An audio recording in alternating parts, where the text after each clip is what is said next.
Dear students, I hope you all will be fine. तो आज मैं आपके लिए लेके आया हूँ MCQs। टॉपिक है ग्रेविटेशन।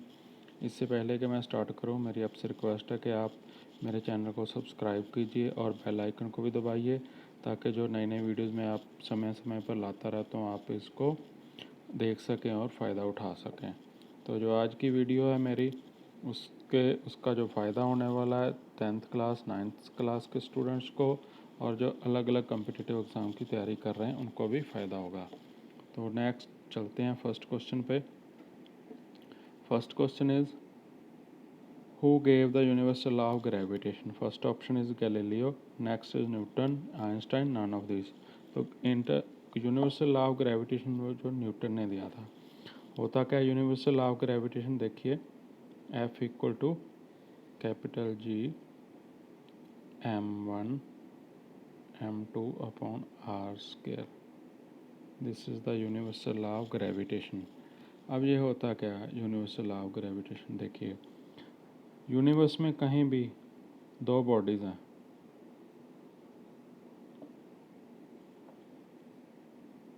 यूनिवर्स में कहीं भी दो बॉडीज़ हैं, एक का मास है m1, दूसरी का मास है m2। इन दोनों के बीच जो डिस्टेंस है ये r।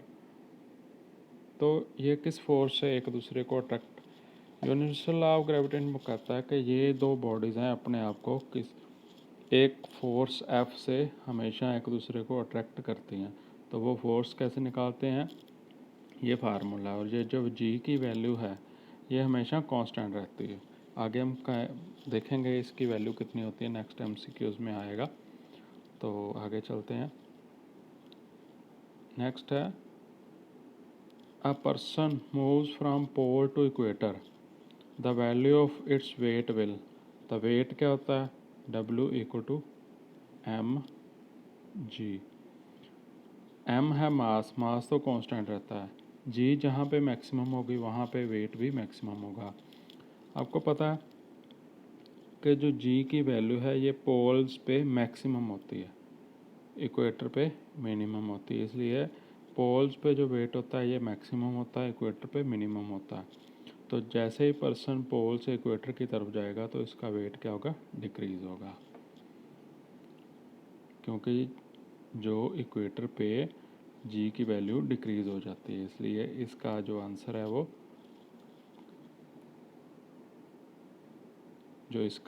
वो कम आएगा, तो इसलिए वेट डिक्रीज़ हो जाएगा। नेक्स्ट क्वेश्चन पे चलते हैं।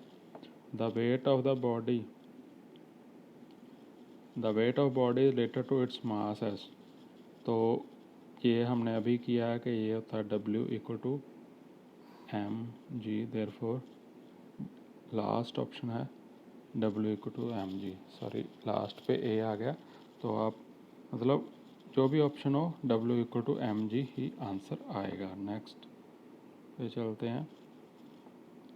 The time period of geostationary satellite क्या होता है कि एक तरह के ऑब्जर्वेशन सैटेलाइट्स होते हैं। ये एक ख़ास ऊंचाई पे ही रहते हैं और इनका जो टाइम पीरियड है वो अर्थ के साथ मैच करता है। मतलब तभी ही अर्थ के एक पॉइंट पे ये मतलब स्टेबल दिखाई देगा। जैसे जैसे अर्थ मूव करेगी, ये अर्थ है, ठीक है, यहाँ पे ये सैटेलाइट है। जैसे जैसे ये अर्थ मूव कर रही है ऐसे ऐसे ये भी उतनी ही स्पीड से मूव करेगा। तो इसका जो टाइम पीरियड है अर्थ के टाइम पीरियड के इक्वल होगा, तो 24 hours. Next question. The maximum weight of a body is on the surface of earth, at the centre of earth, beyond the surface of earth, none of this. देखो weight क्या है, W equal to mg। तो जैसे जैसे g की value very करेगी वैसे वैसे वेट की वैल्यू वेरी करेगी। तो g की वैल्यू सरफेस पे मैक्सिमम होती है, इसलिए किसी भी बॉडी का वेट है वो सरफेस पे मैक्सिमम होता है। जैसे ही हम अर्थ के सेंटर की तरफ जाएंगे तो जी की वैल्यू डिक्रीज़ होनी शुरू हो जाती है, सेंटर पे आके जी की वैल्यू 0 हो जाती है, ठीक है। और जैसे हम ऊपर को जाएंगे तभी जी की वैल्यू डिक्रीज़ होती है। तो मैक्सिमम वैल्यू जी की सरफेस पे ही है, और इसलिए जो वेट होगा किसी बॉडी का वो सरफेस ऑफ अर्थ पे मैक्सिमम होगा। अगर इसमें वो ऑप्शन होती पोल और इक्वेटर वाली, देन हमने क्लिक करना था कि पोल्स पे ही मैक्सिमम होता है, लेकिन अब यहाँ पे नहीं है, अर्थ के सरफेस वाली है तो हम सरफेस पे लगाएंगे। नेक्स्ट,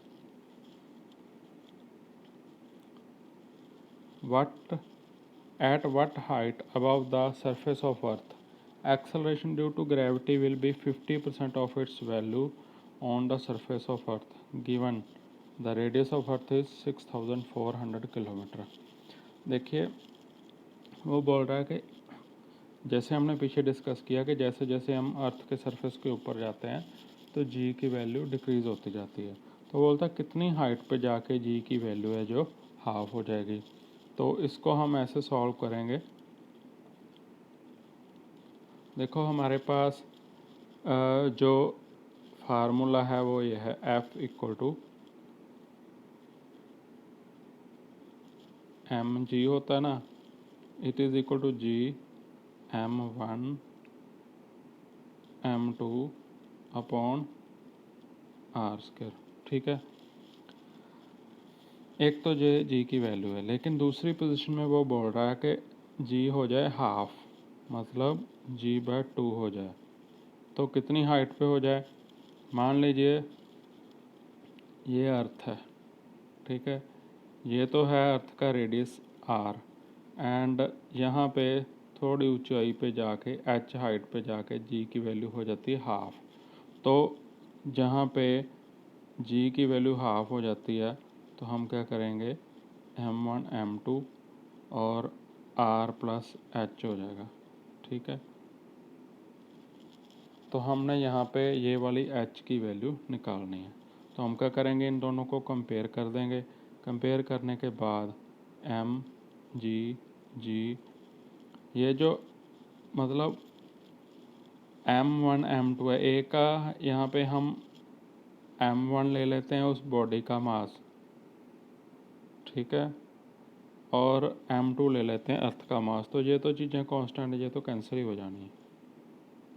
तो हमारे पास बचेगा क्या, यहाँ पे क्या बचा, डिवाइड जब हमने किया था 2 ऊपर आ गया, equal to R plus H square upon R square, ये बचा। तो आगे चल के हम इसको सॉल्व करते हैं। तो हमारे पास बचा था 2 equal to R plus H upon R square, हमने इसका कॉमन ले लिया स्क्वायर। तो आगे चल के क्या आ जाएगा, square root 2 equal to R plus H upon R, ये जो दोनों साइड का स्क्वायर रूट लिया तो ये आ गया। ठीक है जी, आर अपॉन आर हो जाएगा। ठीक है, यहाँ पे तो यहाँ पे क्या आ जाएगा, 1 plus H upon are.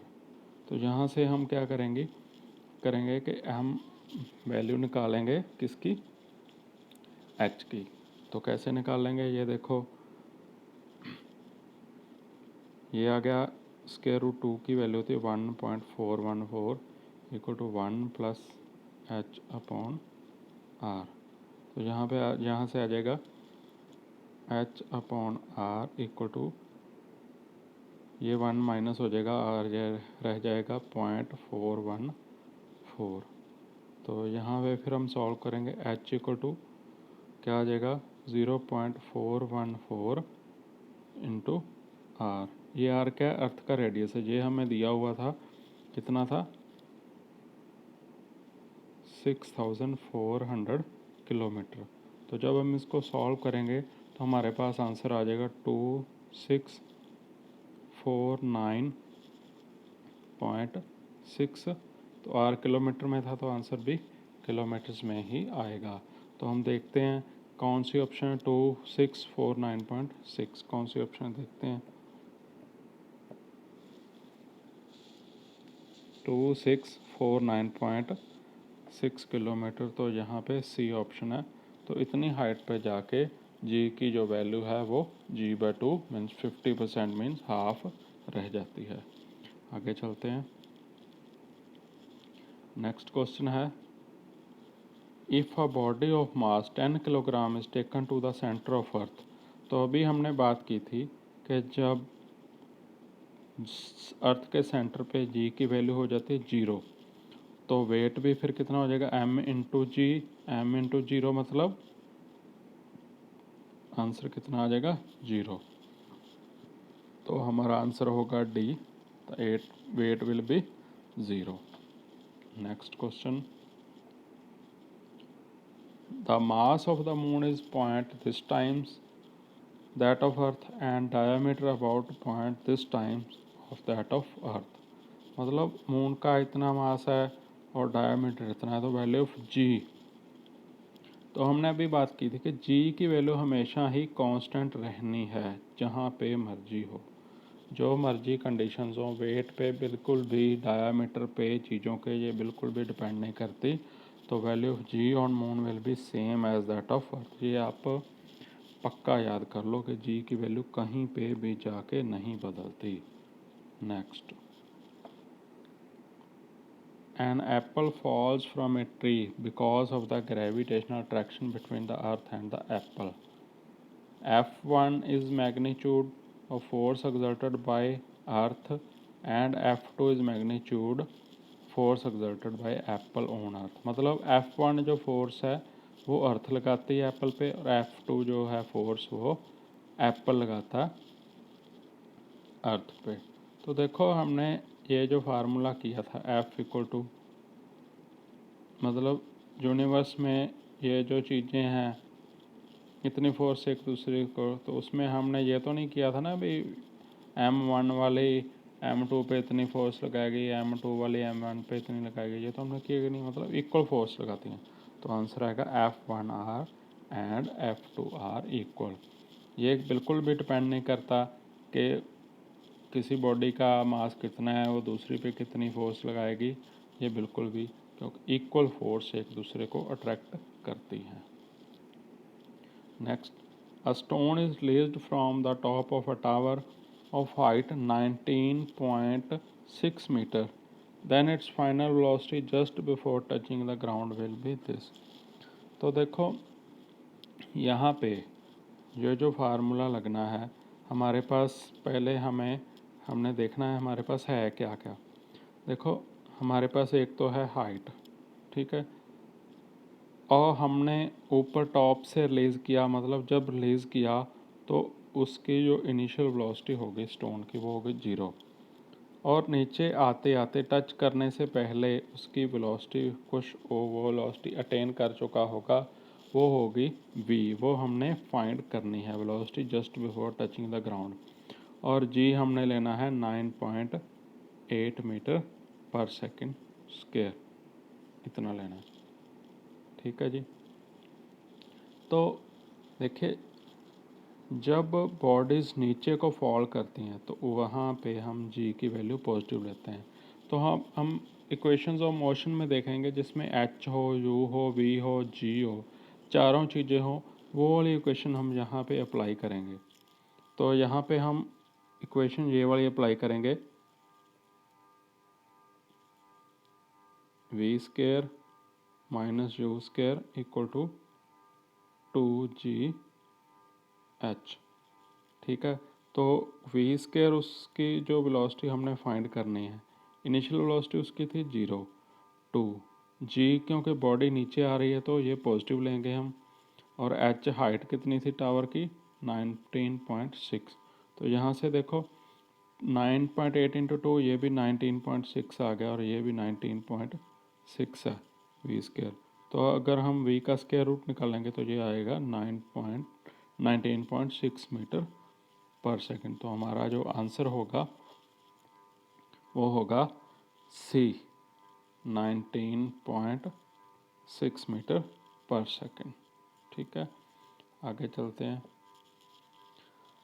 A ball is thrown up, the value of g will be 0, positive, negative. अभी मैंने बात की थी कि जब बॉडीज़ को ऊपर की तरफ फेंका जाता है तो जी हम क्या लेते हैं, नेगेटिव लेते हैं, ठीक है। जब बॉडीज़ फ्रीली नीचे फॉल करती हैं तो जी होता है पॉजिटिव। देयरफॉर यहाँ पे बॉडी ऊपर को थ्रो की जा रही है तो यहाँ पे जी आएगा negative. Next, the mass of the body on moon is 40 kilogram. Mass is 40 kilogram. तो what will the weight on earth. देखिए मास तो उतना ही रहना, चाहे वो बॉडी अर्थ पे है चाहे वो मून पे है। तो वेट कैसे आएगा, weight equal to M G होता है। तो मास है 40, अर्थ पे जी कितना है, जितना जी पे अर्थ है, अर्थ पे जी होता है वो हमने लगा देना। तो इसके जब हम इसको सॉल्व करेंगे तो हमारे पास आ जाएगा 392 न्यूटन। तो आपका आंसर आएगा B.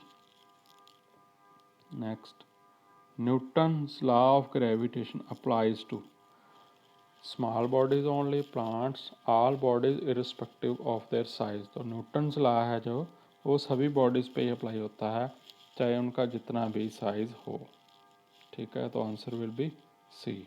Next, there are gravitational force between two objects is F if the masses of the objects are halved without altering distance. तो देखो हमारे पास फिर वही formula F equal to G m1 m2 upon r square. तो यहाँ पे क्या किया उसने, मासेस को क्या कर दिया, मासेस को उसने क्या कर दिया,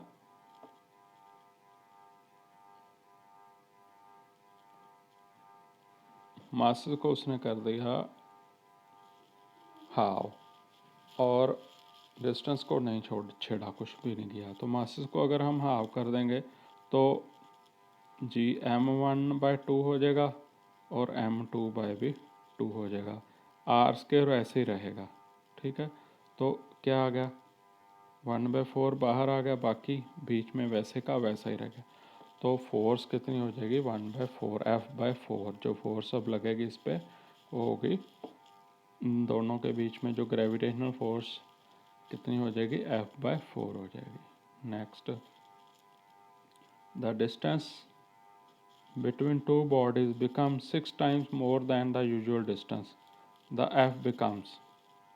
देखिए अब डिस्टेंस 6 टाइम्स होगी तो यहाँ पे भी फिर f equal to m1 m2 upon r square.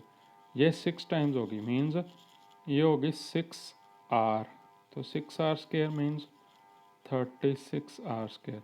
तो मीन्स नीचे f जो नीचे जो बनेगी वैल्यू ये बन जाएगी 36r स्केयर। तो मीन्स f कितनी होगी, 1/36 टाइम्स होगी। तो आंसर क्या आएगा, डी। नेक्स्ट, चलो हम एंड हो गया। तो ये कुछ MCQs थे आपके, तो होप आपको समझ आया होगा।